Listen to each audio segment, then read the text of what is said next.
ladies and gents, thank you very much for tuning in yet again to another episode of Dykes Mann. Like it, subscribe it. The Earth is flat.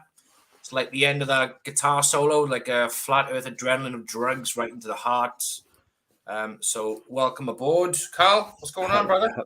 I'm using my brick wall to mop my brow right now. I don't know why it's always in this corner. Everywhere else is fucking cold. I sit here and I start sweating like a globetard when he's under the interrogation lamp of the real truth. Hell yes, the dome of the creator. So I am very dark today, but it's reflected. I've been down in the dumps in the last few hours, so hopefully this will sort me out. But yeah, so the darkness and this and the mime look-alike stuff is probably apt, but it's all going to be fine. I'm not going to jump out the window on YouTube. Well, I don't know. Like you said, it will bring up the viewers, right? It'll Hell yes. Well, we've got people. We've got Conways. Are they Conways? They are for the purpose of this podcast. We can say what we like. It's our show. It's William Conway and another Conway, I guess. Conways. The Lord and His Lady. Although there is a podcast called Lord and His Lady already, so you need to look into that and see how many episodes that have been done. You might call it Lady and the Lord. Lady and the Lord. Very progressive. Mm. I would say sweating like a paedophile in a nursery. Yep, there we go. Perfect. God bless you. Perfect timing. We got Mickey and Mallory Conway in the background waiting. What did we call this podcast? Dollar Store, Mickey and Mallory. Yeah. It was Pound Store that you come up with, and I thought, wow, there's a few Americans at what, so Dollar Store would probably would be better. It's got either way, it's kind of like an ode to Mickey and Mallory anyway, so it's it's a beautiful romantic story for two beautiful romantic people. So. And the plan was for us to watch a load of 90s movies on recommendation, and we were going to get an agreement. We didn't do anything. We didn't even send messages. We did nothing. Yeah. And then I've laid down 3 feet from here like this for the last 3 hours. So that's my preparation. But yeah, let's stop. We know 90s movies. Let's bring them in. Ready, go. Let's see what's going on. What's going on? It's like we've never met in the background before. Hey, how's it going? From across the pond. Right. Yeah. Hey guys. What's up, my guy? Oh, dude, my buddy Anthony. What's up, dude? Hey, Anthony. How do you pronounce the second name? I sent out a bunch of invites before we went on. I sent out a bunch of Anthony. Links. Welcome on board, Anthony. Kelly's in the chat as well. So I'm sure more people are popping in. I'm sure people haven't forgotten about us that much. So yeah, we've got an hour and a bit, and we can just crack on and talk. Movies. So you guys obviously love movies. 80s and 90s is your favorite. Yeah, I think it's when the best stuff was made. For me, the 80s is just. Yeah, the 80s just is high quality for me, and then the 90s just had a bunch of cult stuff and nice little spin-off things. For me, the standouts for the 90s, From Dusk Till Dawn, obviously like Reservoir Dogs, Pulp Fiction, even Terminator 2 creeps in there. I think it was 91.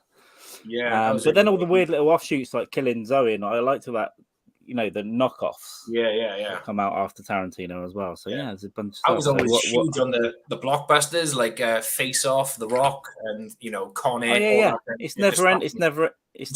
I always probably forget. Watch The Rock 3 times a month, probably. Oh yeah, I'll let you watch that 3 times a month. If we had Face Off, that would probably be an every week occurrence. That's a lot. We need to get you Face Off somehow. I want to provide you with Face Off. She's a big I am. It's fucking great, man. Because have you guys because there's I say it's a conspiracy theory. It's a film, right? But The Rock, there was a fan theory going around that Sean Connery's character was actually James Bond. Yes. Okay, we were just talking about that. Yes. I think it kind of makes sense. Really.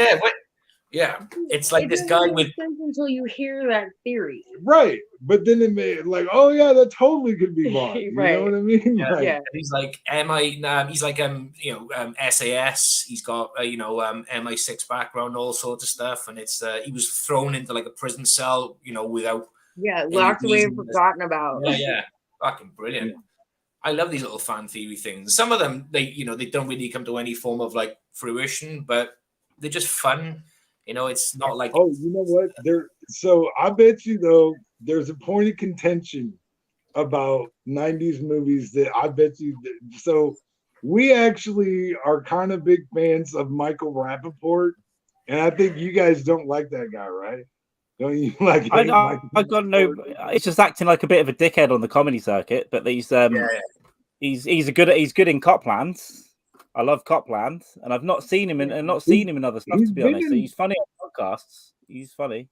Yeah, he's in a lot of my favorite movies. You know, like he's always a sub guy in a lot of my favorite movies. Yeah, he's in our all-time favorite movie, True Romance. Yeah. There we go. So I forget what he's in. I just he got the memorable thing right at the beginning of is it Superboy in Copland? His character. I've not seen it in years. I believe so. Yeah. Copland.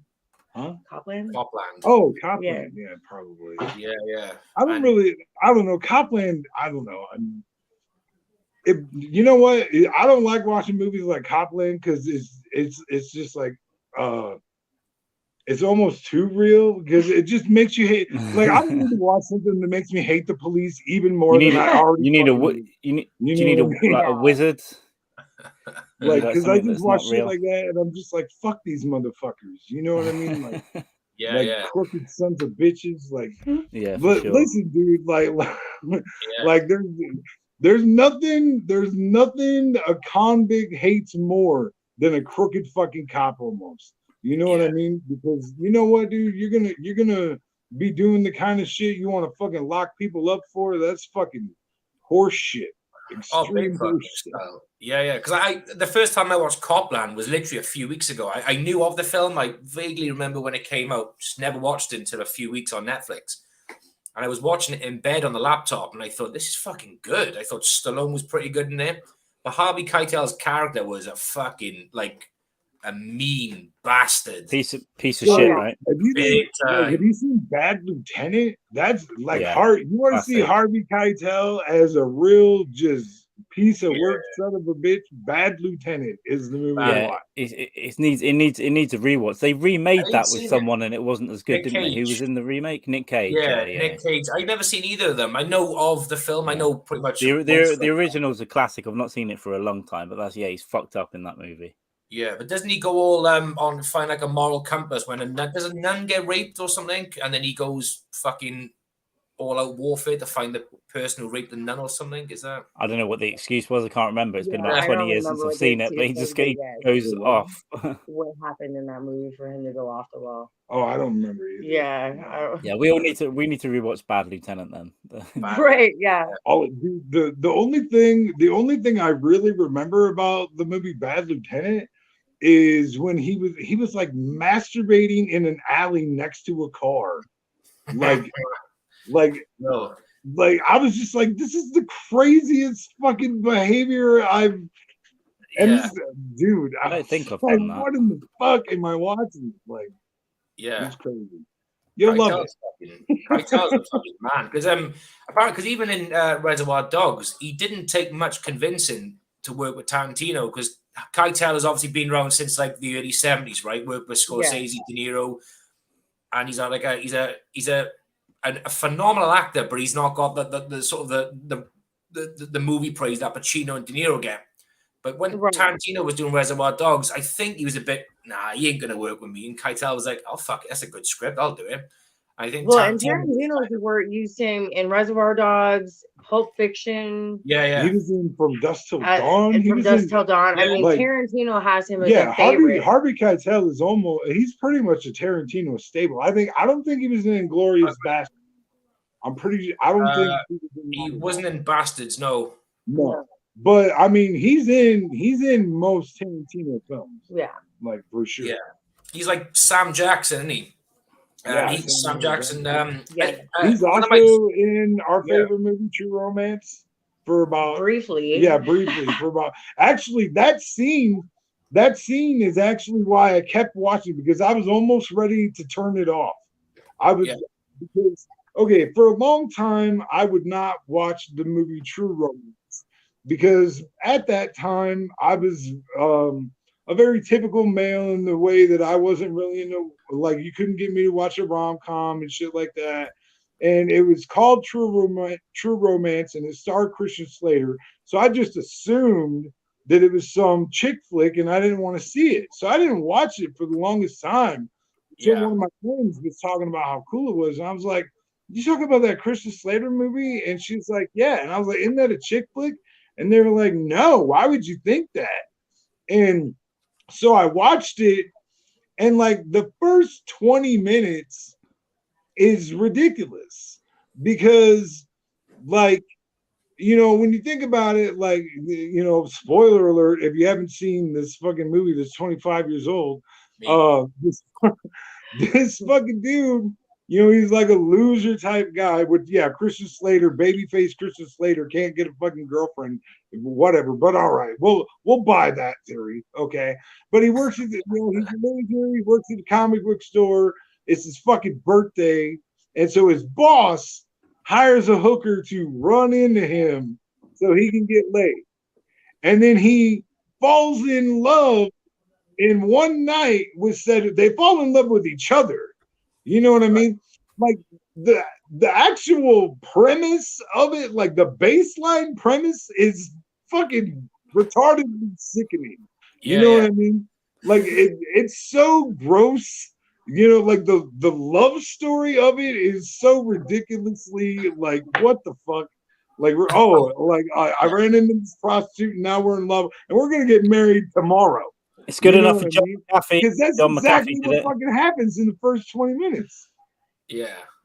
And like I was ready to turn it off. And then Samuel L. Jackson talked about how he loves eating everything, the ass, the pussy, and everything. And I was like, okay. And then they killed him for that. They fucking said, fuck you, fucking talking about eating ass. You should fucking be dead. So they murder him. What? And then I was like, okay, this movie is just about 5 more minutes. You know what I mean? And then in that 5 more minutes, fucking you get introduced to a new character played by Val Kilmer. And I don't know if you're familiar with Val Kilmer being in this movie, but because he's not very recognizable. No. But he plays fucking Elvis, who is a voice in the dude's head. Yeah. You know, like this is one of the most, like this fucking movie, True Romance is one of the craziest storylines ever. You know what I mean? Yeah, it's wild. It's wild. It just works. I'm one of those freaks that have never seen True Romance, but it was you haven't seen it? Oh my, yeah, you have to see it. Last time we spoke, I put it on my watch list. I'm going to buy it on Amazon. In fact, I'm going to buy it tonight and I'm going to watch it tomorrow. It was only a few weeks ago I watched what the fuck?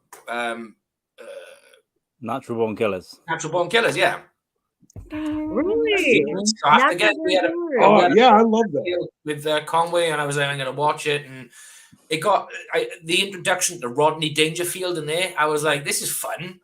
And then it's very fucking like, whoa, he's a fucking pedophile. It's Rodney Dangerfield. The whole sitcom setting behind it was just genius. Like, brilliant. Yeah. We actually introduced that to our 21-year-old son a couple weeks ago. And he was like, what am I watching? Yeah. I pretty much said the same thing to Carl. I said, I messaged him. I said, I watched Natural Born Killers. What do you think? I said, I would have loved it more if I'd watched it fucking years ago, I think. But I still enjoyed it, especially when you're seeing who the fuck's in there. Tommy Lee Jones, just like a never-ending fuck. It's just I mean, when it came out, there was nothing like it when it came out, and the cast is awesome. He's just playing little characters that pop up all over the place. The ending's crazy. It just gets weird. I mean, with the sitcom stuff. Yeah, it's when I think awesome. about, I need to rewatch. And that's another thing about Tarantino is he has all-star ensembles. You know what I mean? Like he brings together like the best cast that you could have. Like, because Django Unchained was another just like that's a little bit of a newer type movie, right? But I mean, even that was just chock full of stars, you know. Yes. But I mean, when you're a great filmmaker, people want to work with you. It's not about the money; it's about what you're creating. Yeah. I mean? One of my favorite actors. Go on, sorry. Go on. You know, I think is build up with actors, especially, that he does great movies. Yeah, everybody like I don't think there's anybody in Hollywood that doesn't want to be in a Tarantino. Right. Yeah. If you don't, you're an idiot. The same with Scorsese, right? People will wait for the phone call from Scorsese and they're like, yeah. And going back to Tarantino, is that one of my favorite actors is Tim Roth. I think Tim Roth is. I think he's one of my favorite actors of all time. And first time I saw him was in Reservoir Dogs. He had a little bit in obviously Pulp Fiction, but there's a TV show. You probably got it in the States called Tin Star with Tim Roth. Tim Roth plays. I don't think I ever heard of it. Check it out. It's only 3 seasons long, but they're short and sweet. But the premise is Tim Roth's character. He got a dodgy past in the UK, moves to Canada to take a job as a sheriff. But you think he's dodgy, but it turns out he's actually a police officer in the UK. Moves to a small town in Canada to be a sheriff there, and it's him, his young son, his daughter, and his wife. But it's about how the past comes back to haunt them. So the first season is fucking wild. It just takes you on this. But he's got this. His name is Jack, but he's an alcoholic. And when he wants to get shit done, he got a drink to get shit done. And he is fucking brutal. Like Jack Bauer from 24. Fuck Jack Bauer. He's nothing. Original, so yeah, this is amazing. Tim Roth. Oh, Tim Roth. Okay. Tim Roth, yeah. It's absolutely phenomenal. And it is when you're watching it, you have got this Tarantino sort of mindset going on because it's fucking insane.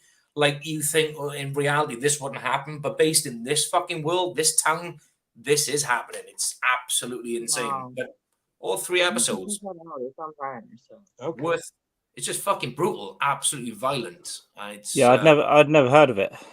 So 3 seasons. Tim Roth, Christina Hendrickson from Mad Men's in it. I mean, and it looks like it's had a lot of feature stars in it for. Yeah, that's amazing. We'll have to definitely check that out. It's great. Yeah, is it newer or older? It's 3 seasons. It's 2017 to 2020. Oh, okay. Okay. Yeah. 17 is starting and then it's when the 3rd and final season was announced, me and the wife were just like, we couldn't wait, counting down the days to like, I gotta watch this. So what we done then, we went back to watch the first 2, and we ended the 2nd season just like a day before the 3rd season started. So we was literally caught right up, and it was just. What a treat. But again, the ending for that is fucking wild. Make a note. Wild. Worth a watch. You like it because he has to drink before he gets stuff done? Yeah, because he's been sober for years. It's possible.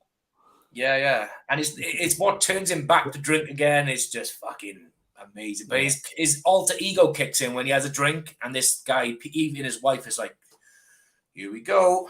But he's gonna get shit. Roth's great. I love the Reservoir Dogs stuff where it flashes back to where he's learning the scripts. He's learning. You gotta be like Marlon Brando, man. On the roof. Yeah. Quality stuff. He said he loves Reservoir Dogs. Yes. Good. I mean, I like getting paid. The thing about it, you don't like. You really.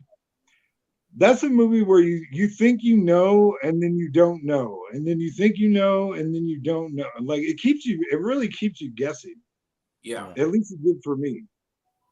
Yeah, Michael Madsen in there is just something else, right? Because Madsen wanted to play a different character, and he was like, "I want to play whatever character." And Tarantino was like, "Well, you got your script. You're playing this character, or you can go home."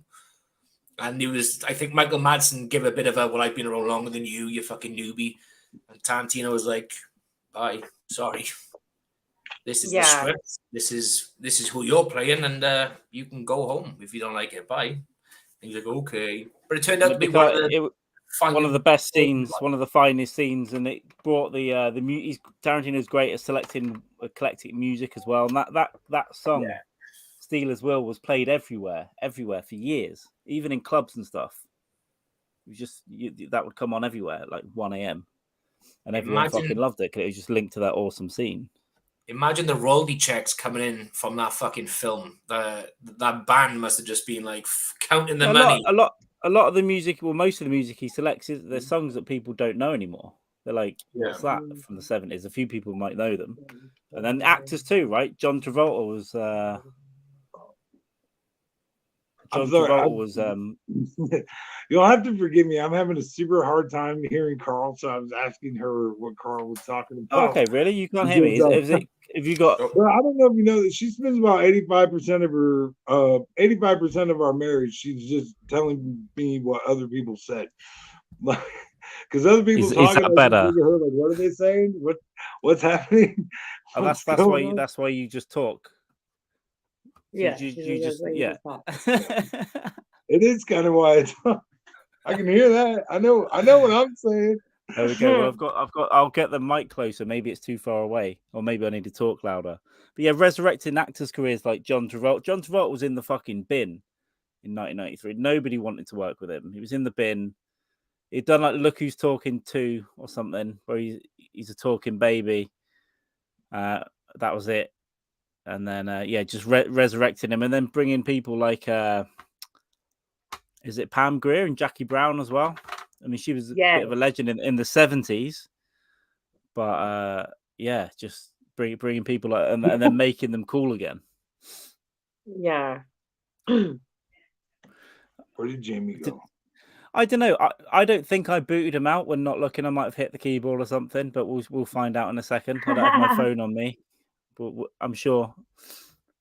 If you can't hear me, William, this might be difficult. But he'll be back. He'll be back, I'm sure. And my mood's getting better as well. You have gotten louder, so I think it's easier for him to hear now. Oh, yeah. I think it's this mic. It's not in a good position. It's not what it said on the tin. So I need to get a new one. So if I hold it closer to me and shout like this, it should be better. There we go. But yeah. I mean, Tarantino stuff is obviously Dusk Till Dawn. I found by accident. I found on VHS. Didn't know what it was. I read the back cover, and it was like some gangster stuff, but it turns dark. Okay, so I completely forgot about the twist and stuff. So yeah, just thought it was a straight up gangster movie until it turns. Then all of a sudden, there's vampires. Yeah, it became one of my favorite movies. I'm a true vampire and werewolf, and she's all things horror. Yeah, I love everything horror. Like I'm already collecting and constructing Halloween decorations to decorate our house, and we live out in the middle of nowhere.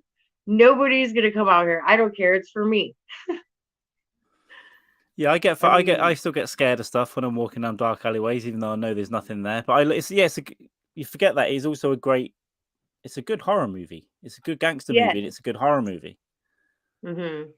And Keitel's character in that is great as well, because he's a lot weaker on the set. You know, he's a bit more. He's given up. And he's like, fine.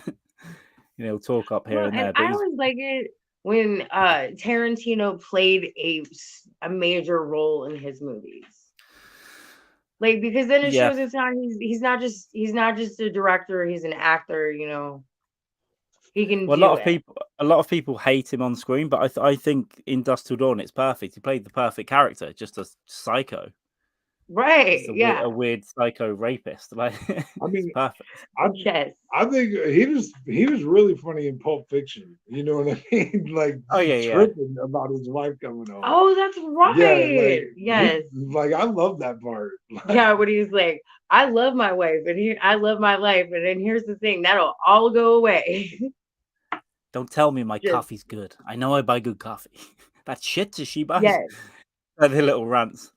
And is there a sign outside? It's just a perfect scene. Yeah, I love that scene as well. But obviously, that's Pulp Fiction. I still remember the first time I saw those movies. I remember when I saw that for the first time. I remember when I saw Reservoir Dogs for the first time, and just what I was experiencing at the time, like how cool it was and how different.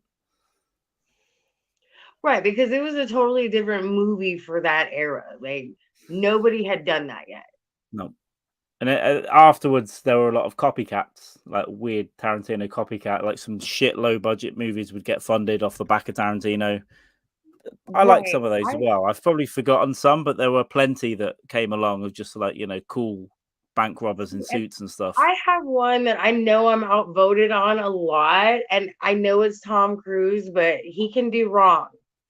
And to me, Vanilla Sky was just, I can't get with that movie. Dude, that's one of the greatest mind-bending movies out there, dude. Hey, Jamie, hey. No, And like, listen, hang on. You're forgetting the biggest bonus. Vanilla Sky has the biggest bonus of pretty much any Tom Cruise movie out there, except for maybe Minority Report. Because Minority Report, he does disfigure his face slightly for a brief period of time. But Vanilla Sky has a face fucked up Tom Cruise, which is the best Tom Cruise out there, if you ask me. You know what I mean? Because, I think as men, we can all say we like to see an unattractive Tom Cruise. You know what I mean? Tom Cruise looks like shit, I'm a happy guy. I agree. It's a good point. Well argued. I don't think I've seen Vanilla Sky, and if I have, I've seen it once. It's one of the ones I've never fucking seen. Yeah, I like the science fiction one with Emily Blunt. Is it the Tomorrow? It's like End of Tomorrow, the one we're talking about. Live, Die, Repeat. That was dude. That's End another of one. Tomorrow, and End of Tomorrow. But that's also a great Tom Cruise movie because you get to see Tom Cruise get the shit kicked out of him over and over and over again. He dies multiple times. It's just like I'm not a hugely early 90s Leonardo DiCaprio fan, but I love Titanic because I get to see him float to the bottom of the ocean. You know what I mean? Bye, Leo. Bye. Yeah. That's my favorite part. My favorite part. Oh my God. That's fair. That's a fair point. And there was room. We all know there was room on that door, that bitch. Right? She could have easily dragged him up. I agree with the men on that. There was room on the door. Oh yeah, for sure. There was room on the door. Figure it out. Loser. They won't even talk about that. You know that? We watched an interview of Leonardo DiCaprio, and they had said, they asked him if there was room on the door, and he said no comment. Yeah, he won't even talk about it. He won't even discuss it. I would have climbed on top of her and just started having sex with her because it would have been warmer, You're retaining body heat. Just get in there, find a way, Right. So, I have an interesting Titanic story. You don't mind me telling this story? Right now, it has nothing to do with you. Oh yeah, I don't care. Okay. All right. So, I was a junior in high school when Titanic came out.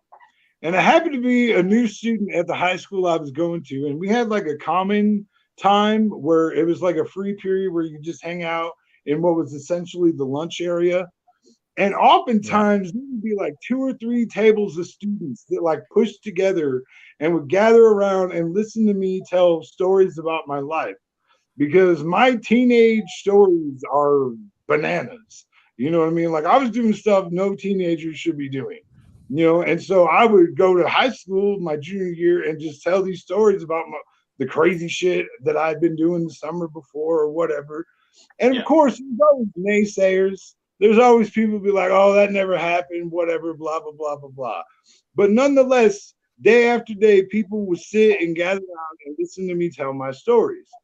But when Titanic came out, me and my girlfriend went to that movie opening night. And she happened to be wearing like a mini skirt. And as we're sitting here in the movie, it's like the scene where she's getting drawn or whatever. And she's like, I want to sit on your lap. And boom, it starts happening in the theater. And just after that part, somebody went out and it opened the theater door, and there was a light. Where do you go? Oh, somebody knocked on the door. She got mad about the story. I was your first. Somebody opened the door, and the light like shined right on us. So a bunch of people like found out like that it happened.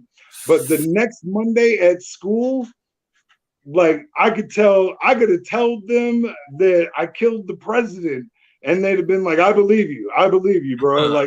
Like my word was unquestionable after that. Yeah. They were like, "Oh my God, bro! Like who?" Brilliant. I love it. Good times. I went to see Tenet during COVID. It was in a COVID theater, so no one was there, and everyone was in masks.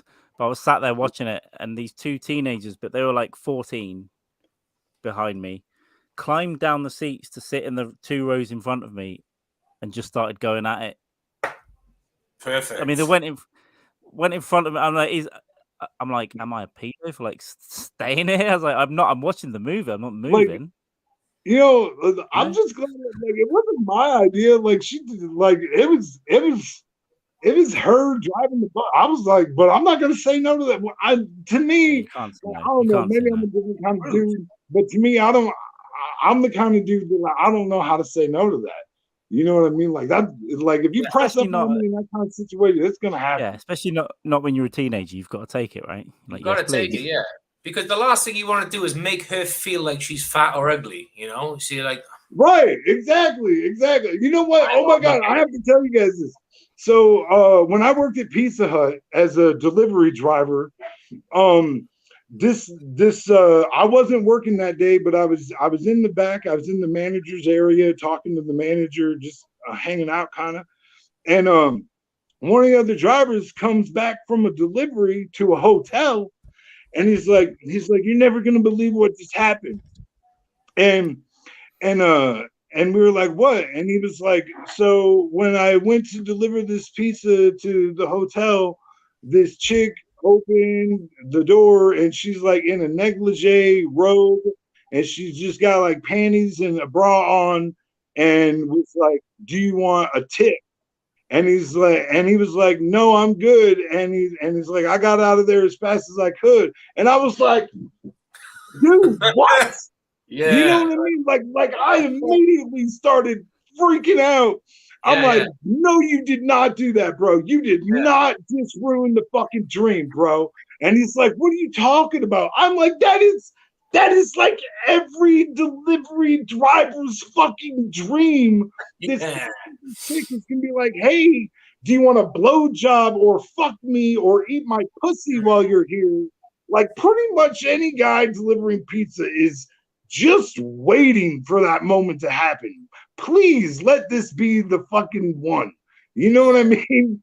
And you shit all over it. Here was a woman willing to fucking be that fucking dream, and you crushed her. She will never fucking offer herself like that again. You just ruined that fucking fantasy for probably every driver in town would end up fucking this chick if you would just, you fucking asshole. I was so mad.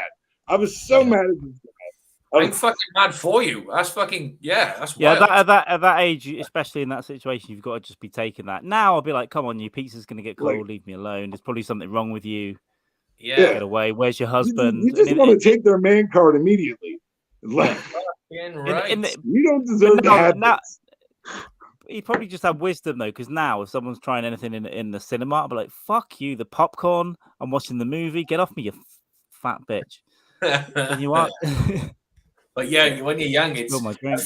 A friend of mine when he was 14 or 15? He went over the road. It was an older woman there, but by his version of the story, she's pretty good looking for a woman of her age, however she was then. And she asked him over to change a light bulb.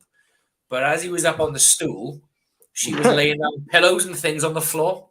And she sort of put her hand up his t-shirt. And she was like, oh, you look a bit sweaty, all that shit, take it off. So, he plowed her. And coming from him, it's one of those, I believe you do, because you're a fucking sex hound and you are a fucking pig. So he done it without right. But change a light bulb, and she's there putting cushions on the floor, hand up his t-shirt while he's on the chair, and he's like, this is gonna be good. You know? My kind of guy.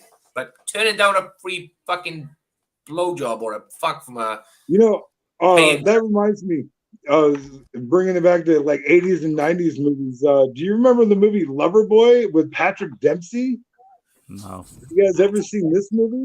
No, I don't think so. I'm gonna look it up. Patrick Dempsey played a nerdy high school kid, he basically turned into a gigolo while he was a pizza delivery guy if they ordered extra anchovies, and I think he was trying to like make money over the summer because Are you bringing up the? Yeah, I forgot about the stupid mustache. Yeah, so don't forget this guy, this dorky kid was sexiest man alive at one point.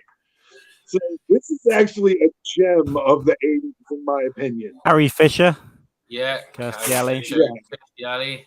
Jesus Christ.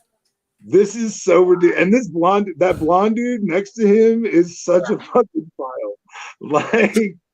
Like his character is such a fucking douchebag. It's a great movie. Yeah. Oh, and oh god, I forgot. What's that guy's name? No, not that guy. Joey. Oh gosh, what's Joe Piscopo? Is that? I think Joe Piscopo is in this. It sounds like he should. It sounds like he should be, but it's the size of those fucking arms, man. 1989. Loverboy. Everything cool Patrick there? Dempsey, Dylan Walsh. He's aged quite well, right? He's looking good. We're checking out the movie Loverboy because we were talking about when that dude fucking ruined the fantasy, the driver who didn't have sex with you. Oh, okay. I couldn't remember the movie. That got us talking about. You remember? Patrick Dempsey. Oh my god. The future McDreamy. Yeah, future McDreamy right here. This is young McDreamy. Christ. Also, Can't Buy Me Love was a great one. Can't Buy Me Love was pretty good too. Oh yeah, that was the one with the telescope and stuff. Was Can't Buy Me Love. Yes, and the white leather outfit that she stole from her mother and got red wine all over at a party. Yeah, I've not seen it. I've never heard of it. I didn't know Patrick Dempsey was going like late 80s. I always thought he looks quite young. He had quite a few. Can't Buy Me Love, Loverboy. I think there's more than that. There are. I know there are. But yeah, even then, for a minute, he was the heartthrob of the month or season, you know. Then really kind of fizzled out until he became McDreamy, and it was not ER. It was Grey's Anatomy. Whatever. Like I don't watch any of those medical shows because I don't like going to the doctor. I'm not going to watch the doctor on TV. Well, here's the thing. I was a fan of ER. Right. Oh, ER. Yes. ER. I love that one. I was a fan of Rescue 911. But remember when that show? Wow. William Shatner. We had a British version of that. Oh yeah, well. I think they brought that show back just recently, didn't they? They bring back reruns. We had a British version of it as well. I think there's new unsolved mysteries, aren't there? I'm pretty sure. I've no idea. I don't either. That was that Jonathan Frakes in Unsolved Mysteries? It had a couple different ones. It had the original guy for Unsolved Mysteries as a host. I don't remember the dude's name. Right. Just super but his voice was eerie. Yeah. And he made all these stories sound so much worse. Like, I think that's how they got away with having really great ones and then having a few shows where it was like, nah. Yeah, I don't know. Back in the day. But the one they got at the end, I believe is the one you had mentioned. Yeah, I remember the sort of reruns of that. But we had the British version of Rescue 911 as well. Like Rescue 998. It's just fucking stupid shit. But yeah, I enjoyed that. I enjoyed watching all that crazy stuff as well. They watched. So I was actually surprised because I was listening to another episode of Dykes Mann previews. And these guys actually grew up watching a lot of the same shows we did, like Knight Rider and Airwolf, and they grew up watching all the same shows. Oh yeah. It was surprising to me to learn how similar we are, even though we grew up totally different cultures. But we always got American shows, and like a Saturday for us was we only had a few channels really, but on a Saturday we would have Airwolf, Knight Rider, all in a row, A-Team. Oh my god, that's great. Yeah. So when we were watching Saturday morning cartoons, they were getting the American. Well, we got that. That was the evening. That was like 4 p.m. 5. So I grew up in the household I grew up in. The children didn't run the television. Like I didn't grow up watching cartoons. Like she's actually introduced me to more these movies than anyone else. Because I didn't grow up like that. Like I wasn't allowed to watch cartoons. My dad ran the television. Yeah, and, mine did and still does. But Saturday I got the TV. Saturday I did get the TV. Yeah, he's deaf, William, or is it a speaker problem, or am I loud enough for everyone else? I'm worried about you. Are you having issues? It was always what Dad wanted, and so I watched a lot of Gunsmoke, and then a lot of Bonanza, and I watched Bonanza, Hooker, and I watched Beretta and Matlock and Perry Mason, and you know what I mean, like just all of that. Yeah. Murder, She Wrote. I still had reruns years ago, but when I was older, of like Diagnosis Murder and the Quincy. Quincy, always ended up in a murder investigation. My favorite thing to stream when he goes out of town, like I don't even make him subconsciously hear it in his sleep when he's home, is Murder, She Wrote. Yeah, it's a classic. I love it. I love it. I think it's partly because when I was growing up, I spent a lot of time with my grandmother, and she watched those. So it's a way. Yeah, but shows like that are great because she's kind of like the Columbo of the writers' world, right? She's always solving the fucking murders and stuff, and it's. I just want to take a moment to say how much I love and appreciate my wife for waiting till I'm gone. Yeah. Because now you know. That's true romantic. Yeah. Okay, brilliant. You kind of rather that you your paranormal investigative stuff or whatever. No, that stuff I will watch when you're sleeping. Great. That explains it. I mean, here's the thing. The kid gets freaked out by it too, and he'll just be like, I'm going to my room. I'm like, okay, well, it's going to happen to you when you're enclosed by yourself before it happens to me. Listen, I can see it happen. Like, if you didn't announce this on the podcast now that you watch Murder, She Wrote, I can visualize one day you sneaking off, Conway kicking through the door with a baseball bat. Where the fuck is he? And you're like, it's Angela Lansbury. I wish he was fucking around. This is even worse. God damn it. So he's got to go out and tell his friends that, like, go to like group therapy and start crying. She watches Murder, She Wrote. But I used to watch it like now and again as well, just for I did too, but it wasn't my favorite. I really like Diagnosis Murder though. I do like Diagnosis Murder. Is that Ted Danson? Is he? No. It's Jerry Van Dyke, and then his son plays the cop. Yeah, and also his son. Yeah, but his son's a really shit cop, right? Because he relies on his father. No, he really is, because his dad solves everything for him. Yeah. All he has to do is show up to put cuffs on the guy. So basically, it's like Inspector Gadget. Yeah, because Inspector Gadget didn't solve anything. Penny and Brain did. Yeah, that's right. It was the kids, right? Yeah. And we won't say what happened to those kids. Well, Quincy as well was Quincy. Every week was like an accident. Someone had an accident, and then they go, was it an accident? And then the whole episode was proving that it was a murder. Like someone fell down the stairs or construction accident. But that was the premise. Every week you knew it was a murder. Yeah, there was another one I used to watch. Was it was an old one. Michael Douglas was in it. The Streets of San Francisco. Oh, I don't think I know that one. It was a young Michael Douglas. Carl Malden, I think, was in it. Because Carl Malden's he's an amazing actor. He was in with Marlon Brando films and stuff. Yeah, it was not a bad show. I've only watched a few episodes, but it was pretty decent. It was Michael Douglas's first big gig, I think. It was it's okay.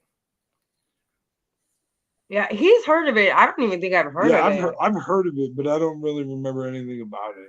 Yeah, I've watched a few episodes over the years, and it's a pretty good watch. It's tidy, but it's Michael Douglas. Quantum Leap fans, which is coming back, by the way. Did you know that? Okay, but is the original guy not Scott Bakula? Yeah, is he going to play the guy? I doubt it. I don't. Is Scott Bakula involved at all in the new Quantum Leap? No. They might give him Yeah. They might give him a guest appearance or something, I don't know. Yeah, because apparently it's not a reboot. Apparently it's a straight up sort of sequel, if you like, to the original ones. Oh, okay. Oh. So rather than rebooting and going from the, I did hear that one of the premises behind it was to go and look for him, because where the technology's developed now, I think they might have found a way that they can. At least that's one of the speculations. Okay, I hadn't read anything about it. That sounds quite interesting, though. Where you can sort of be this person they talk about. You know, we're going to find Sam and have to fix 100 crimes on the way. What I've read into it, it's more than a follow-up than a reboot, if that makes sense. My favorite episode is when he's retarded after he leaps. He's out. Yeah. Like he could never make that now. Yeah, he goes into that kid with Down syndrome, doesn't he? And it's doesn't he go in Yeah. there twice though? He does I think that. so. I think so. Yeah, I think he goes. Yeah, back it was twice. Yeah. Yeah, and there was one episode where he was on a porch playing guitar and he was playing John Lennon, Imagine, but it was before the song came out and someone was crying, "That's beautiful." What is it? You'll find out someday. Some shit like that. Very corny, but it was good. That was one of the episodes, yeah. Oh, Jesus fuck. So 80s and 90s movies, I have to ask, what about like the Rambo and Dirty Harrys and things like that? Because that was a certain definite impact then too. So I kind of know your opinion. Right. I love Rambo. Yeah, I grew up on the action. I think it's a massive delay. I think I grew up on like probably finding Rambo 2 when I was younger, Rambo 2 and 3, and then going back to the first one later. The first one's fucking amazing. Yeah, True Bloods. I love the Rockies as well, though. I grew up watching the Dolph Lundgren Rocky and Mr. But I started like watching Rocky 3 and 4, and then I went back to the first two. But same as the Rambo, what Carl said, you start off with. I think I started off on the third one, and then went back to the first one like a few years later. But it's fucking like what an amazing premise for a story, right? This fucking guy leaves Vietnam, comes looking for his friends. They're all dead from cancer from the war and stuff, and it's we don't want you in this town. But like his country turns against him after he just got back, you know. Yeah. And then it's like this guy continuously finds people that want to make him leave and want to kill him, and he just continues to use what he knows. Yeah, and he just goes up into the mountains because that sheriff who tries to track him down, he's another one of my not favorite actors. Brian Dennehy. Brian Dennehy, yeah. I really admire him as an actor. I think he's outstanding, very underrated. Yeah. But that character he plays near that sheriff, you can see he has nothing other than just contempt for this guy. Just it's a quiet town. This is my town. Go, you know. Yeah. But it's where they get him in the prison cell and they strip him off and they take his top off and they're like, "What the fuck?" And all the power hose him down. Make sure you get behind the ears. Here's the thing. We've both been to jail and prison, and I started pretty young. I can tell you, I've never been hosed down like that or restrained ever. Like, it's so off the wall. Like, there's torture because you want to show contempt, and then there's that, you know? It's fucking brutal because they basically saw him as nothing other than like a feral animal, right? So that was the idea of the way they treated him, just treating him like an injured dog or some shit. And he was taking none of it, man. To be fair though, he probably cut off an entire village's ears of kids over in Vietnam. That's probably what he did over there to get his medal. Yeah, they don't let us know all that. That's like if sticking on the topic of Vietnam films and people coming home, The Deer Hunter is one of those films that it's based in the Vietnam War, but you see very little of the war. What you see is the before, then you see the war, and then you see the aftermath, what it leaves behind and what it does to people. And I think when I was young, I liked the film when I was younger, but it wasn't until I watched it, about 10, 15 years ago that I really appreciated what that film actually was, which is just what it fucking does to people. And De Niro's character was just like, he kept himself together more so than any of his other friends, but you could see he was kind of broken at the same time. Just so well done. Have you seen Platoon? Yeah. I saw that when I was about 7 or 8. Stone movie, and I mean that really shows a much deeper conflict. You know what I mean? Inner conflict. Well, what's the tag for the film? The first casualty of war is innocence, or something like that. Yeah. Yeah, it's fucking, and it's such a great fucking film.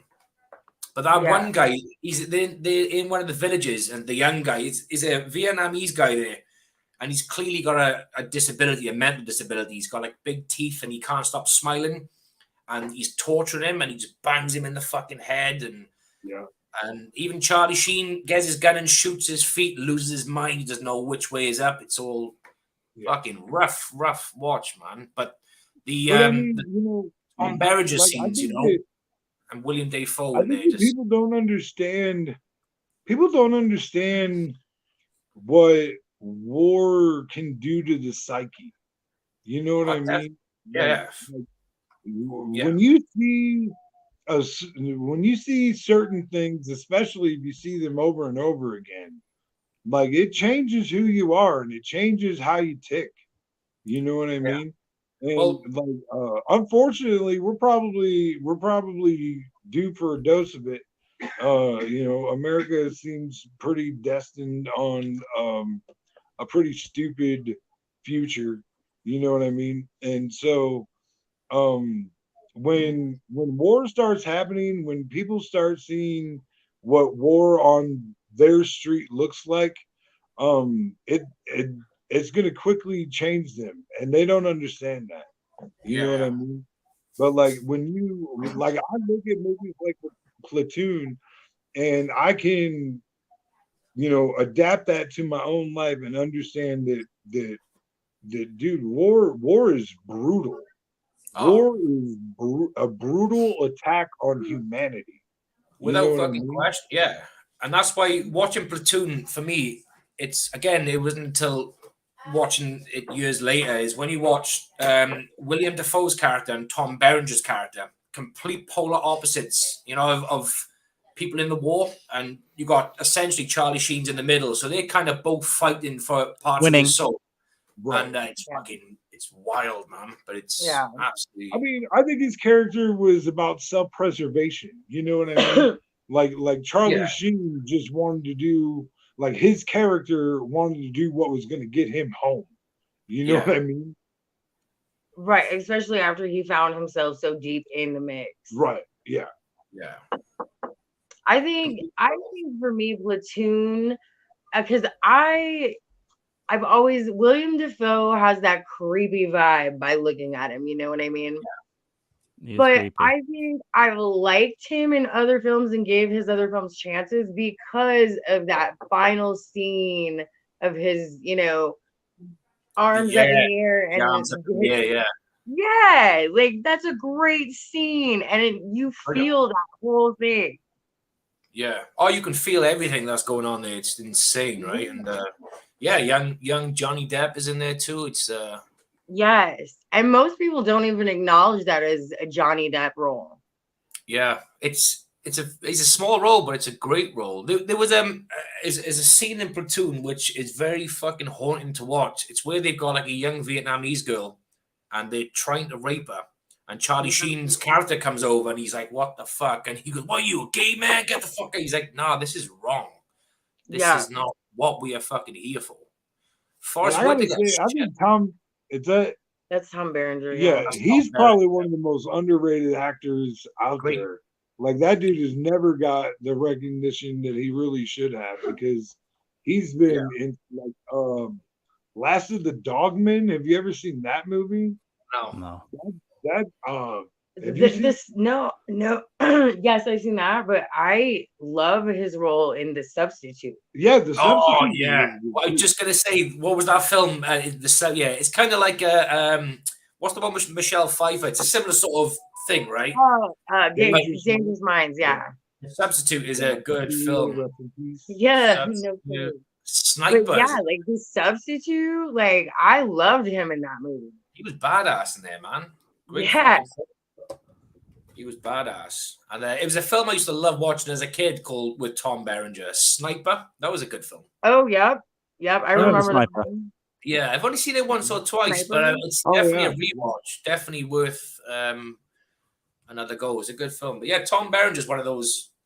It's like Eric Roberts. He's another actor that I like. You know, he's another good actor. He's not outstanding, but he's good. He sort of holds his own. Lunatic. He's such a good bad guy. Yeah, he really is. Like he really is believable.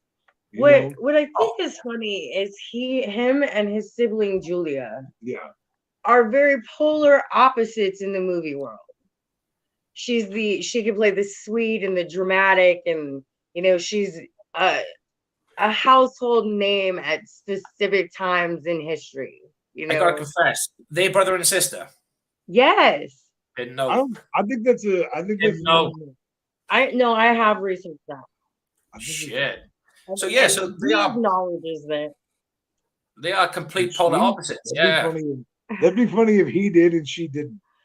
But they've even been on E.T. because they had movies coming out at the same time. Okay. And he really compared it as dueling siblings. And I'm like, that's not really fair because obviously Julia is gonna hit the box office harder. Every time. Yeah. Fucking you learn something new every day. But you're right though. She's like the Hollywood little the glint, the blue-eyed girl, and he's kind of like again one of them outcast actors. It's right. And he always, I feel like he always, because he does it so well, gets played as insane or the bad guy. Yeah. But he does it so well. Yeah, he does. The same with Mickey Rourke. He had some amazing. Oh yeah, Mickey Rourke. Yeah. But then that guy, like.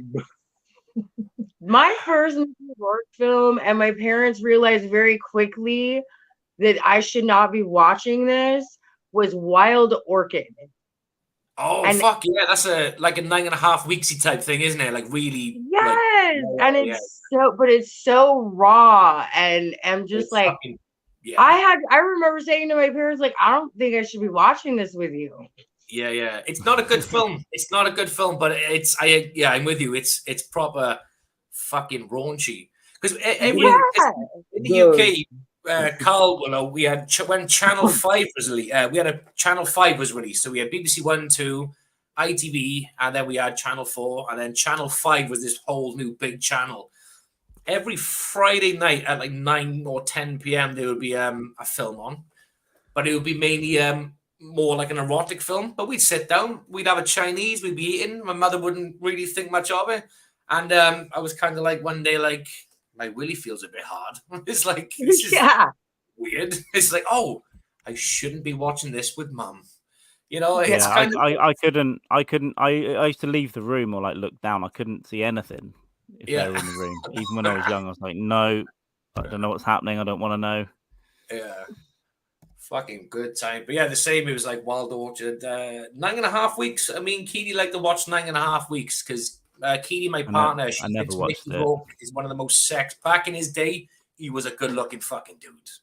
So even now, if we watch a modernish Mickey Rourke film, she's sitting there thinking, I probably still would because I can always picture him in 9.5 weeks. She's like, but yeah.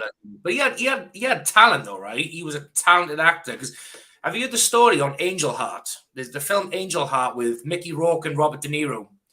And there's a scene where Robert De Niro, it's a good film. There's a scene where Robert De Niro plays the devil, but he's peeling an egg. And he hands Mickey Rourke the egg. Do you want an egg? And Mickey Rourke says, no, thank you. I got a thing against chickens. Bit of an improv, right?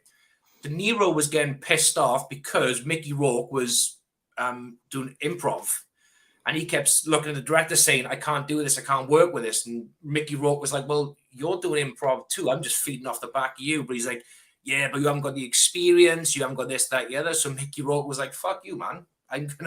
If you're going to improv, I'm going to improv. It's not your fucking movie. But by all accounts, and I've seen the film, his role was fantastic in there. So whatever he improved fucking worked. That's a good film. Angel Heart. Angel Heart. Yeah, it's good. It's weird. I only watched it after talking to Brett Brock. I think he recommended it. I was like, I'm going to go watch it. So it is a good film. Definitely worth one. It's a weird one. Yeah, De Niro got these long nails, which he grew for the film, and he just peeled in the egg. Just fucking wild. Mental. When did that come out? Late 80s, mid 80s. Okay. I think it was directed by Alan Parker. Alan Parker directed the film. Yeah, I think it's 87. Like mid 87. Yeah. Oh, another one of my 90s favorites, The Devil's Advocate. Oh yeah. Al Pacino. Yep. Why can't I think? Oh, Charlize Theron was in that. Charlize Theron, yeah, beautiful. Naked in the Church, Charlize Theron. I just wanted to mention Naked in the Church. Hey, listen, I don't know. There's just something extra about that. There's other parts of that movie just to like remind you. No, yeah. No, it's got one of the greatest Al Pacino monologues ever, for sure. Yeah. Do you know there's more lawyers in the world than doctors? Oh, okay, cool. This is Angel Heart. I've never seen that one. Yeah, definitely not. It's fucked up. Yeah, I'd never heard of it either, and then turned me onto it and went to see. Yeah, but I loved this at the time as well. Keanu Reeves. Have you guys not seen this? I've seen the Devil's Advocate so many times. A long time ago. Yeah, I used to love it. The visual effects in parts of this are really extraordinary. Vanity. Yeah. I did not see this until like a year ago. Right. But it's really good. Huh? Yes. Yeah, it's a super great film. Vanity is my favorite sin. It's so well done, right? This is top notch, and I think it's one of Keanu Reeves' best films, honestly. Keanu Reeves, for me, this one and Constantine. Yeah, Constantine. Really I'm so excited they're doing the Constantine 2 finally. Like I'm super excited. Like that's one of my favorite. Yeah, that's probably number 2 for me. Sticking with 90s films and Keanu Reeves, I watched Speed the other day for the first time in years. Yeah, Sandra Bullock too. Yeah. One thing I kept looking at was Keanu Reeves' arms. I think I put on Twitter, I said, I'm watching Speed. Keanu Reeves has beautiful arms. Because when he's under the bus and he's trying to fucking stay on, you can just see a beautiful, bulging piece of meat. And I'm just like, and I was watching it with the kids and they were like, are you okay? I was like, I just like his arms. It's just, but it's a good film, though. Yeah, Dennis Hopper's a fucking nut job. Yeah, but I love the way how they spoil his plan. 24 hours later, he got this whole new other plan. You didn't think that was my only plan, did you, Jack? So you've managed to build another bomb, blow up another bus, put a bomb on a different bus within 24 hours. Good for you, Dennis Hopper. Yeah, that was another one we introduced to our son recently. Yeah, what do you think? Just so we're clear. Well, okay, Speed 2, they kept Sandra Bullock and they tried to introduce a new hero and it didn't work. And they were on a cruise ship, which sucked. What did she say? You're on the Suicide Squad? You didn't tell me that. You know what happened after my last relationship? She's like, fuck. Yeah, I watched it once and hated it. It was just a money grab by the studio. They weren't interested in making a good film. Yeah, the first one is phenomenal. Yeah. First one. I mean, isn't that... Don't you think that's really what put Keanu Reeves on the map, solidly? I think that's what really made him like everybody pretty much knew, and that movie was pushed so much, like the billboards and like I'm sure in LA they had buses and everything. Yeah. I think Point Break was probably one of his first. But yeah, I think Speed was definitely the one that established him as an action hero. That was the big movie. And then he got roles like Point Break. But after Point Break, that gave him the confidence to do Billings Head movies. Yeah, all that. Or where they were before. Billings was before, yeah. And then it was Point Break was, But Speed was definitely the one that sort of solidified him as an action fucking hero. Yeah. And then he was held out with the John Wick role now. Matrix. Yeah, that was before the John Wick. He's always kept that substantial workload role. Yeah, no, he stays active. Yeah. Yeah. What does your son think of Speed? Was he impressed with Speed? He was. He was very You know, he got very excited and was like on edge for a lot of it. Like, how is that bus gonna jump that? There's no way. I was the same today when we watched it like last week. I was the same. I was like, ain't gonna fucking make it. Ain't gonna make it. Yeah. But, right. And you know, the thing that keeps happening with our son, so we introduce movies to our son, and like he doesn't want to like them. And he ends up liking them, and he gets upset that he likes a movie. Yeah, Point Break is great. It's big in everybody's house. Real. I agree. Yeah. Oh, that's with River Phoenix. Yeah. My Own Private Idaho. Idaho. Yeah, I never saw it. I've seen My Own Private Idaho. I've seen it. It was with River, shortly before River Phoenix died, I think, wasn't it? Or was it? It couldn't have been shortly after. Yeah, that's true. Well, they could have released it after he died, but he would have filmed it before naturally, yeah. Unless there was CGI back then too, and we just didn't know about it. You know?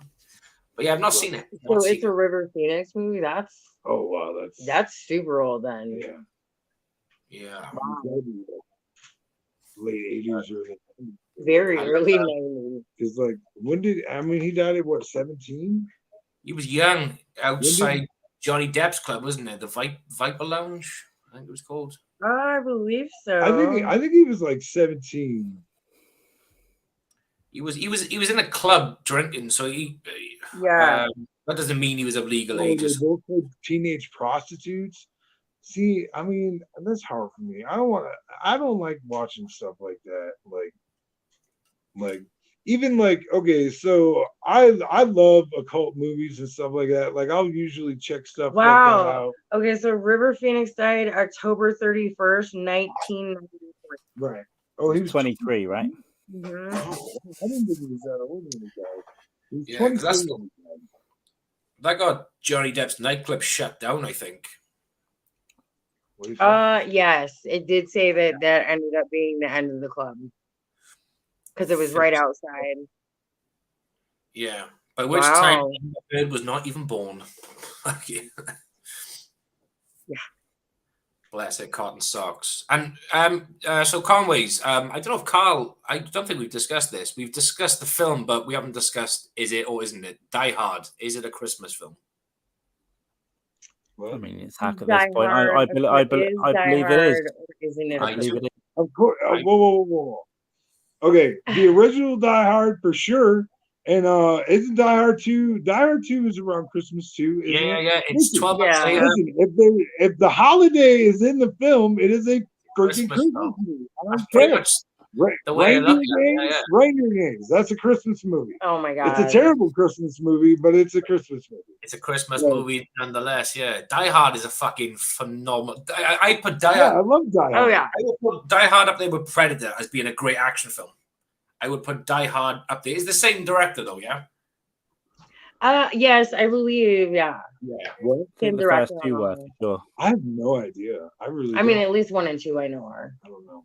Great, but I mean, I guess that's. I don't know if I feel like it's a Christmas movie. I definitely feel like yes, I have. Christmas season let me read one of the. Let me read one of the bits of the film. Now I have a machine gun. Ho ho ho. That's Christmas. That's done. Yeah. I mean, yes, okay. And there's got to be Christmas music in the movie. Yeah. Run the a Christmas party. No. Even in the car on the way. The Christmas tree, right? Yeah, Christmas tree. Yeah, Run DMC are playing as they're driving into the plaza. You know. That's a good song. Yeah. Forget about that. Argyle. That's his name, isn't it? Argyle. Argyle, yeah, Argyle. My man, Argyle. Yeah. If it goes tits up, there's my number. Give me a shout. I ain't working tonight. He's like, yeah, you're a good man, Argyle. It's brilliant. Right, I ain't got nothing to do. And he's just big chilling in the back while every drinking up the champagne and he's something like the fucking police car's getting police car's getting trashed in the back, and he's on the phone just drinking fucking little bottles of fucking whiskey and stuff. Yeah, he's a fucking cool dude, man. And there's cocaine in it, so there's snow. Oh my god, snow in it. There's snow. Oh, yeah, the dude is doing cocaine in the office. The snitch of a lawyer, or whatever that guy is. Sellout. I got this. I had this idea for a Die Hard film, right? It's like it'll be Die Hard 20 at this stage, right? So I just literally wrote it down after me and Carl had a drunk podcast like a year ago. I wrote shit down. So it goes something like this, right? So John McClane, he's lying in bed. There's a couple of empty bottles of beer and whatever. Phone's going, picks it up. Hello? Who is this? He's like, you there? Is it John? It's me. Who the fuck is me? It's Argyle. Argyle? What the fuck? And he goes a bit quiet. He's like, I need you, man.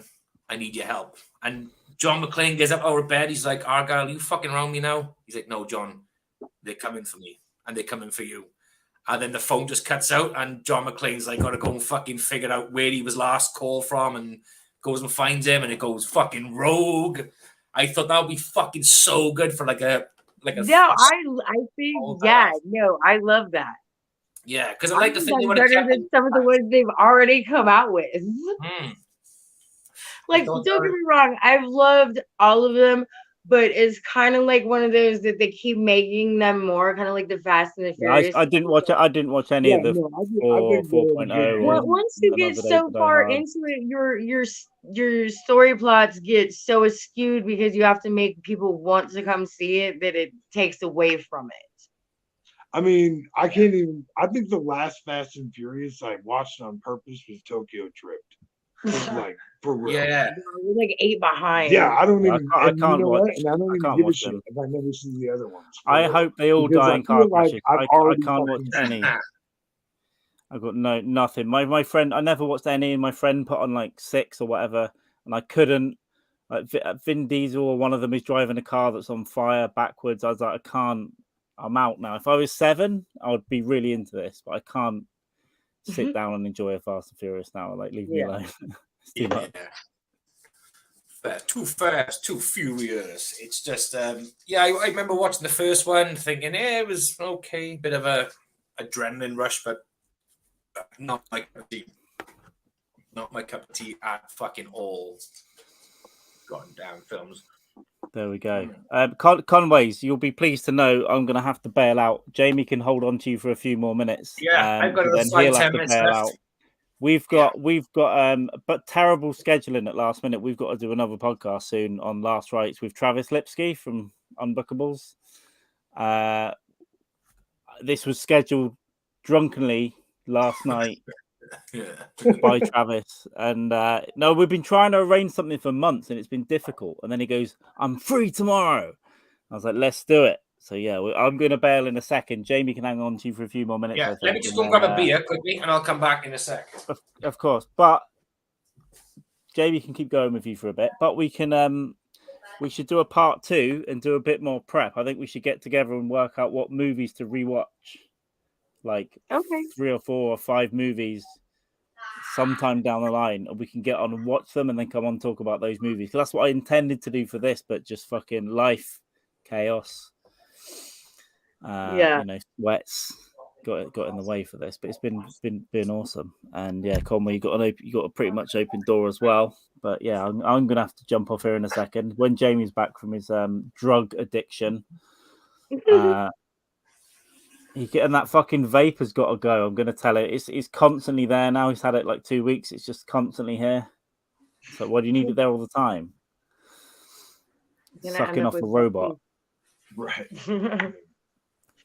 There's a video deep in my Facebook of me learning this is like when I first started doing comedy again.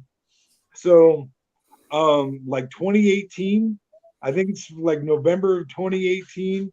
I had gotten a new job at I was a dock hoist operator for a steel company.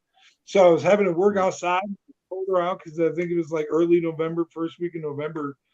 And so my trainer gives me these hot hands, and he tells me that to make them work, I got to shake them up. And I was like, you mean I got to shake them like this? And I was like, is this how you activate them? Just doing this? You look good. You look like you're good at it. be fair. What? You'd be good at it. Yeah, dude. I mean, there's not much I won't do for a laugh. You know what I mean? Like that is insane. True. Yeah. Like, Carl, I got a thought. If you need to go and set up for Lipsky, I'm gonna bail out. It's nice to speak to you guys. Let's do it again. I've got a bail because I'm gonna die of sweat and I need to stick my head in the toilet. All right, we'll see you guys down the line. Jamie, I'll see you in a bit. See you in a bit, all right, Carl? Link is on Facebook, my friend, and everyone else will be on Last Rights in 10 minutes time with Travis Lipsky. All right, too fucking busy. Bye. He's off. This is our podcast now, motherfuckers.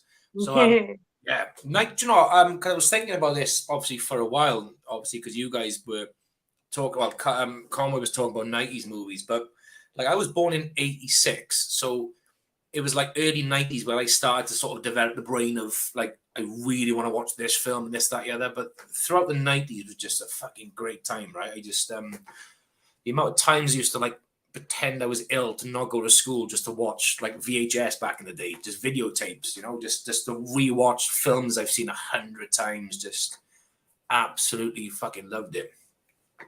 Yeah, and we had a huge VHS collection in my house because we couldn't afford cable. So my parents would, when we did have cable, record shows and movies. Yeah. And then when you were too poor to have cable, you'd watch everything. So just rewatch the commercials, or no, they fast forward unless they were cooking or had to do something like in the bathroom. Then they'd let the commercials play. Right. Yeah. And then I was in charge of pause that if it's the commercial ends before I'm back. Right. Like what? Just pause it, yeah. But that was quite techie back in the day, right? Just sitting there going, right, you have to work it out now. Because there was I don't know about in the States, but over here there was like telltale signs that it was going to go to a break. There'd be like these weird 3 like black and white dots in the top right hand side of the corner. And if I remember correctly, that was kind of an indication that there was going to be like an advert coming on. So you knew to sort of get prepped. It's they had like a little thing in the corner, like 3 dots. Oh, to let them know that years ago, yeah. At least if I remember correctly. No, I could probably see that. I don't really remember it, but I could see that being. I remember like you knew that there was going to be a commercial break on some of like the mini series because they'd replay. Yeah. Like a part twice, and then the next thing you know, it's on a commercial break, and I'm like, okay. Yeah. But it was weird, and then I guess now I'm realizing what that actually was, but that's stupid. It seems like even then there could have been a better way to do it. Well, I'm sure there was. Yeah, because when 24 the program was released in the UK, I think it was released on BBC Two over here. On the BBC, it's anytime they put a film on or a TV show, it's no adverts. You pay like a license to watch it. There's just no adverts. So right. I think when 24 was on in the States, you could tell when there was an advert break because it'd just be like a black screen. Oh, yeah. And then it would sort of go to the clock. And then it was, so you knew that was the break. So is the BBC like one channel, like our PBS or whatever? Is that kind of similar? No, BBC has started off as one channel, but now the BBC has got like multiple channels. It's got a streaming service now called iPlayer. It's pretty good. Well, I'm sure PBS is probably pretty close to that because like I remember when I was in prison, there was like 4 different PBS channels. Oh yeah, on the digital. Yeah, and I know. I've noticed when it pops up what's new available for streaming for us. We've had BBC 2 and 3 come up. Right. Because something. Like I'm pretty sure that like. I remember, like, even when we didn't have cable, even without cable, you would still, if you had an antenna or whatever, like when I was growing up, you could still pick up like 7 or 8 channels. Yeah. Like, but. Yeah. We had cable most of my childhood. Yeah, we didn't, because you had cable, we had Sky TV. So it's like similar thing, but we was like you know, we sometimes we would have it, sometimes we didn't, and then we tape shit and we wouldn't. It's just rewatch stuff, you know. It's yeah. But we like we had a good network of friends in a similar position whereby they'd have Sky or they'd tape a lot of films. So we had a good little system of friends where we'd constantly be swapping videos around and stuff. Yeah. You know what I mean? Or borrow, rent one from a video shop and then, let someone else have it and then take it back. It was good. We had a video van. We had a van that used to come around the streets, like renting videos, which was fucking brilliant. When I was a senior in high school, I had this friend named Alex that was buddies with a dude that worked at a video store. And that video store had a porn section, but they made a decision that they weren't going to have a porn section anymore. So he fucking one day gives me a good size box, bro. Like not like a moving box, but like imagine like a good produce box. You know what I mean? Like that size of box, just completely coming out the top, overflowing with just pornos. Nice. VHS pornos. He's like, here you go, bro. He's like, take as many as you want. And I was like, oh my God, bro. I'm like 17, 18 years old. I'm like, this is like the biggest, smart. Listen, the best of Vanessa Del Rio is probably the best VHS out there from the 80s. I kept that tape as long as I could. All my favorite parts were worn out. Yeah. Them days used to take. Me when we were kids, me and my brother found we had in my mother's cupboard one of the floorboards we noticed it was loose, and lo and behold, there was 2 videos in there. So we took them out and took them to a friend's house because their parents are out all day working, and it was just like loads of us just gathered on this TV, just watching this really shitty, grainy porn, and it was just like, whoa, this is right. So I think for magazines, my first magazine that I ever had, I think I got when I was like 14. So like 1995, I was given a 1986 October issue of Hustler magazine. Beautiful sticky pages, yeah. which no, it didn't have any sticky pages. It was pristine. It was in good condition. But it featured the woman who had the Guinness World Record for the longest pubic hair. Oh, nice. Yeah, and there was also a caveman spread in there with a position that I still haven't tried in 41 years, to be honest with you. You know what I mean? I was introduced to and actually dude. Okay. I hope that wasn't a segue into introducing the idea to me because at 40 no, I still don't want to. We'd hurt ourselves. Oh my God! Dude, he's probably searching right now to try and find this Hustler magazine. Dude, I'm telling you, the pictorials in this thing gave me some wrong ideas about sex. I'll say that for sure. I remember having Titanic on VHS when that came out, and naturally as I was like 13 when that came out on VHS. And Titanic. That was a double VHS. Yeah. I think that was one of the first double VHS I remember seeing, except for like The Stand. Stephen King's The Stand was a double VHS, and Titanic was a double VHS. I think JFK is a double VHS, if I remember correctly. Because that's Schindler's List is probably double. Eyes Wide Shut is actually no way. I'm pretty sure. And that's garbage. I mean, trying to pause Kate Winslet being drawn like a French girl, when you're 13, brilliant. Right. When the DVD came out, Kate Winslet, which is being drawn like a French girl when you're 30. Yeah. Yeah, and then DVDs came out, and it's like perfect, crisp, brilliant. Yeah. Great. I remember DVDs coming out, man. Like fucking. I think one of the first films I had on DVD was John Carpenter's Vampires. Oh yeah.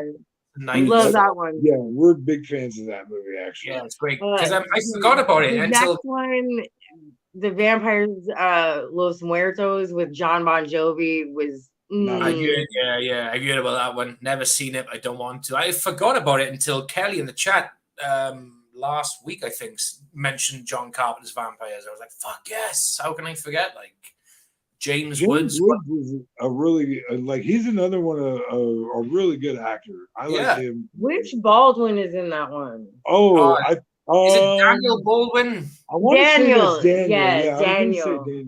Yeah. It was a pretty good film. I remember coming out on the DVD. I was like, let's give it a go. All I saw was John. At this time, I didn't really know much about James Woods or the Baldwin brothers. I just saw John Carpenter, and I was a big Halloween fan. I thought, fuck, let's give this a go. Yes. And I was well impressed. I am a Halloween for life fan. That is I collect shirts at this time of year because Walmart starts coming out with all the different Michael Myers shirts. Yeah. He started me off this year with one I didn't have, so I'm excited to go myself and see what else I can get. Great. I'll send you I think I saw it on Twitter or Facebook, but I'll try and find it on YouTube. There's this couple, and they were in a theme park. So the father dressed up like Michael Myers, and he takes his little kid on rides as Michael Myers. And the it's on. He's also on TikTok, but yes, I see his reels on Facebook all the time. Brilliant. And he's just standing in the line holding his kid's hand, and he's going down the one where he's going down the slide with his kid, and a couple of kids are next to him. He just looks.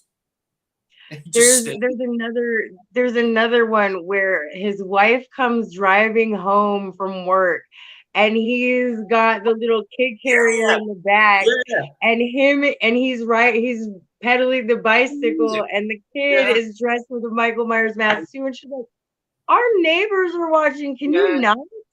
It's absolutely but they're amazing. Great. It's fantastic. But you don't want me to do stuff like that. Neither did this guy's wife. He just does it. That guy's wife. Yeah, he has a point. Man. He does have a point. Because listen, dude, I'm up to all sorts of antics. There's really not a whole lot of a limit to what I will actually do. But I will say this: I like to be given direction. If fans this is honestly what I should do. I should start putting out a thing to have fans tell me what I should go, what we're doing. Nothing that's gonna get me arrested, but just ridiculous stuff and just call it say I won't. You know what I mean? Say I won't go do this or whatever. But I will. Yeah, me and Carl got some ideas for this podcast, but we want to film some things together. And we want to make little, edit it down as well, so we can use them on the podcast as little advert breaks and stuff, and just silly things, nothing over the top. Like one of the ones we want to do is, because where I live I live in a town called Caerphilly, and it has the second biggest castle I think in the world. So it's a tourist attraction. You guys will love it with all your jousting stuff. It's brilliant, a huge castle. Me and Carl want to go there. Pay entry, but what we want to do is put on bright t-shirts and act like tour guides and just take people around on free tours and just come up with some random fucking shit, this is where the first game of chess was invented in 1702. Say it quietly and fast so people can't really hear what you're saying but do sort of understand. Because we get a lot of Chinese. You're talking fast, and you just keep it going, and they were like, "Wait, what?" What? Because we get a lot of Chinese and Italian tourism for the castle. Just fucking blitz. Heavy onslaught. These are the facts. Don't even question this. Let's go. Just go with it. Reel off a load of truth, a lot of things about the castle, and then just say silly things. This is where the first sort of. Episode of Friends was filmed just over there. Just literally segue off. Right. They filmed Knight's Tale here. You know what I mean? And then go into things Knight's Tale is based on a true story. It was this look, but then branch off to fact. Just branch off to something completely factual, just to make people go well. but just get people to film it with cameras, and then we can edit it down. Just weird shit like that. You can tell them that for 1 week every fall, Kanye West rinse it out. Yeah. Just fucking random shit. You know, it's just that's exactly things like that. It'd be fucking perfect. It'd be brilliant. Yes. Great. This is Jimi Hendrix restrung his guitar on that fucking stool right over there. Yeah. It's just weird stuff, you know, and people will probably buy half of the information. It's like flat Earth, right? People will buy into it. Yeah, I mean, they like a lot of dude. It sickens me what there's a market for out there. You know what I mean? Like, I've literally like there's not. I don't think you can surprise me with the product anymore. You know what I mean? Like, I've seen some of the dumbest things advertised. You know, this is where the small Chinese man we hired ended his life. Please mind the small stain on the floor. Didn't clean it in his office. Oh my God. Perfect. Yeah, perfect. Okay. Oh man. That's what we need. But there is a gap in the market for everything. Right, I got a few more minutes, guys. I'm going to have to wrap up because I've got to jump on the podcast with Carl and Lipsky.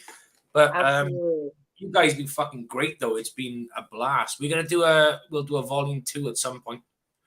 Absolutely. Yes, we love that. What we'll do a volume 2, but next time we'll organize it so we watch the same film or two, and then we'll maybe do like a little pop quiz on it or some shit just for a laugh. Okay. You know, we'll watch a couple of 90s films. We'll do a pop quiz like Dennis Hopper in Speed. Pop quiz, asshole. Yeah. I love it. Yes. That was great. I love Speed. Not Speed 2, though. Not Speed 2. Thanks for having us. No, guys, honestly, it's been really nice meeting you, my lady. Thank you. Conway, always a pleasure, sir. You've been great. I'll speak to you in the chats. There'll be a link on YouTube now for The Last Rites. So if you want to listen in, and Travis Lipsky's on there. So it's Carl's podcast, not mine, but I'll jump in at some point and have a play around. Right. But you guys be fantastic as always. Nice meeting you, my lady. Conway, look after yourself. Yes. Stay on drugs, please. Later, buddy. Bye. Take it easy. See you again. See you soon. That is the Conways, guys. They are fucking absolutely class. We had a great blast on the podcast talking 90s movies. I'm going to end the podcast now because I'm going to jump on Last Rites with Carl Mann and Travis Lipsky. And stay cool, stay on drugs.